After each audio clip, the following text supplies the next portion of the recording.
આ નવો જિલ્લો વાવથરા જ બનાવ્યો, એના પછી આ પહેલી ચૂંટણી છે. એટલે આ તો મીડિયાનું માધ્યમ છે, છતાં પણ કહું છું કે ખરેખર આપણે જિલ્લો બનાવવામાં હકદાર આપણે દિયોદર વાળા હતા, પણ ક્યાંક ને ક્યાંક એ નેતાગીરી હોય કે સરકારમાં જે બેઠા લોકોએ અન્યાય કર્યો છે, જે ભૌગોલિક સ્થિતિએ એ વગર જિલ્લો દિયોદર જ બનવો જોઈએ, પણ છતાં પણ નથી બનાવ્યો. એનો બદલો આપણે 6 તારીખે વોટ આપીને એનો બદલો લેવાનો છે. એ જોતા એમ લાગે છે કે સૌથી પહેલો અબિલને ગુલાલા ડુચકવાળા કોરોના સીટનો ઉડવાનો છે. ભરતસિંહજીએ એમણે જવાબદારી પૂર્વક વાત કરી છે. જાગીરદાર સમાજના પરિવારો વર્ષોથી તમામ સમાજોને સાથે રાખીને ભાઈચારાની ભાવના સાથે આ ગામોને ગૌરવ અપાયું છે. જ્યાં મા ચેહરની કૃપા હોય અને સર્વ સમાજ હળી મળીને ભાઈચારાની ભાવનાથી રહેતા હોય, ત્યાં એક વખત બધું ગામ નક્કી કરે કે અમારે આ કરવું છે, તો એની અંદર પછી કોઈ ફેરફાર થતો નથી. આ વર્ષોની તમારી પ્રણાલિકા છે. જિલ્લા લોકસભાની ચૂંટણીમાં પોરણા ગામને આ ગામોની સૌથી મોટી લીડ આ ગામમાંથી કાઢીને મને આપી હતી. એ બદલ પણ તમારો બધાનો હૃદયપૂર્વક આભાર માનું. દિનેશભાઈ એ પરિવારમાંથી આવે છે કે ઘરે તબિયત પણ સારી નથી, છતાં પણ તમે બધે આગ્રહ કર્યો એટલે ચૂંટણી લડવા માટે તૈયાર થયા. એ રીતે બાબુભાઈ કે જેમના પિતાશ્રી, હું પહેલી વખત તાલુકા પંચાયતની ચૂંટણી લડી 1995માં. એ ટાઈમે પણ દેવસીભાઈ તાલુકા પંચાયતના સભ્ય અમારી હાથે હતા, આજથી 30 વર્ષ પહેલા. અને એક એવું સંકલન હતું કે સોનેથી કરીને રૂની સુધીનું સંકલન હતું, આ ઓટવેલિયાથી કરીને હેદુરવા સુધીનું સંકલન હતું.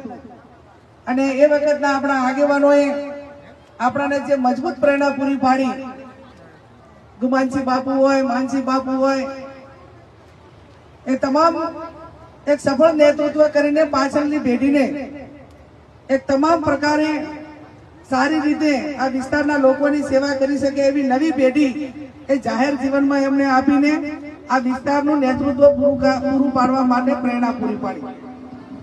આપણી વચ્ચે રૈયા જિલ્લા પંચાયતના સીટના ઉમેદવાર નરસિંહભાઈ પણ પધાર્યા છે, એમનું સ્વાગત છે. ત્યારે આપ સૌ 26મી તારીખે કોંગ્રેસના પંજાને વોટ આપીને આખા તમામ પેનલના ઉમેદવારોને જીતાડજો.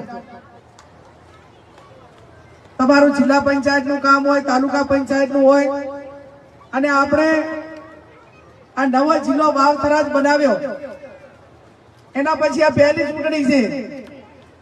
એટલે આ તો મીડિયાનું માધ્યમ છે, છતાં પણ કહું છું કે ખરેખર આપણે જિલ્લો બનાવવામાં હકદાર આપણે દિયોદર વાળા હતા, પણ ક્યાંક ને ક્યાંક એ નેતાગીરી હોય કે સરકારમાં જે બેઠા લોકોએ અન્યાય કર્યો છે, જે ભૌગોલિક સ્થિતિએ એ વગર જિલ્લો દિયોદર જ બનવો જોઈએ, પણ છતાં પણ નથી બનાવ્યો. એનો બદલો આપણે 6 તારીખે વોટ આપીને એનો બદલો લેવાનો. આપ સૌ, હું સંસદ સભ્ય છું, છતાં જાહેર બોલું કે ન્યાય ન્યાય કહેવાય એમ.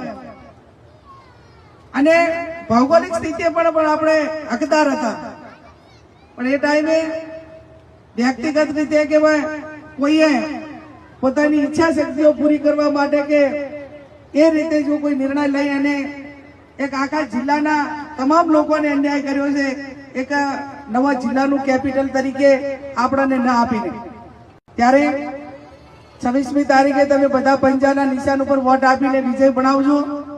અને મેં કીધું એમ કે તાલુકા પંચાયત લેવલની આવડી મોટી મીટિંગ થાય તો પછી સામે ઉમેદવારને કઈ લાંબુ વિચારવાનું રહેતું નથી. આજે તમારું બધાનું જનસમર્થન જોતા તેની જવાબદારી બધા આગેવાનોએ લીધી છે.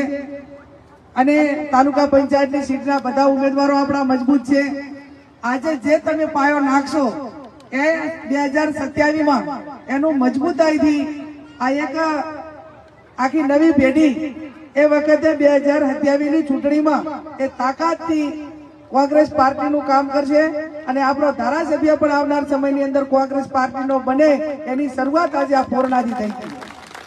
ત્યારે આપ કભે કભો મિલાવીને તમામ ઉમેદવારોને જીતાડજો. અમે તમને ખાતરી આપીએ છીએ કે જીત્યા પછી તમને વફાદાર રહેશે, કોંગ્રેસ પાર્ટીને વફાદાર રહેશે, એમના ટેકેદારોને વફાદાર રહેશે.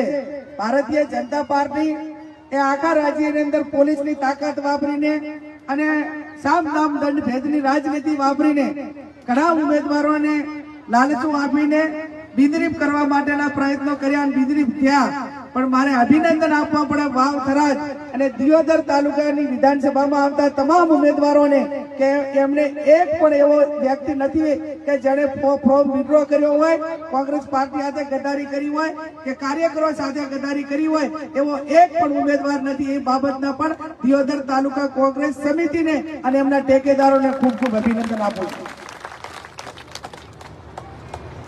આ લોકશાહી છે. તમારામાં તાકાત હોય તો ચૂંટણીમાં ઉભા રહીને લોકોના વોટ ભાગ મેળવીને જીતો. તમે શા માટે કોઈને દબાણ કરીને ચૂંટણી લડવા માટેનો મોકો નથી આપતા? અને એનો અર્થ એ થયો કે એમના પગ નીચેથી હવે જમીન હવે હરકી રહી છે અને એટલા માટે કરીને દબાણ કરીને ઉમેદવારો બિનરીફ કરીને એક એવો મેસેજ આપવા માંગે છે કે અમે આટલી સીટો બિનરીફ કરી. એ બિનરીફનો ગૌરવ ના લેવાય, એ લોકશાહીનો હનન કહેવાય, લોકશાહીનો ગળો દબાયો કહેવાય અને લોકશાહીની હત્યા કરી ગણાય. ત્યારે આપ સૌ 26મી તારીખે કોંગ્રેસના પંજાને વોટ આપી આ તમામ પેનલના ઉમેદવારોને જીતાડજો. આપણી વચ્ચે શિવાભાઈ ભુરિયા સાહેબ પધાર્યા છે.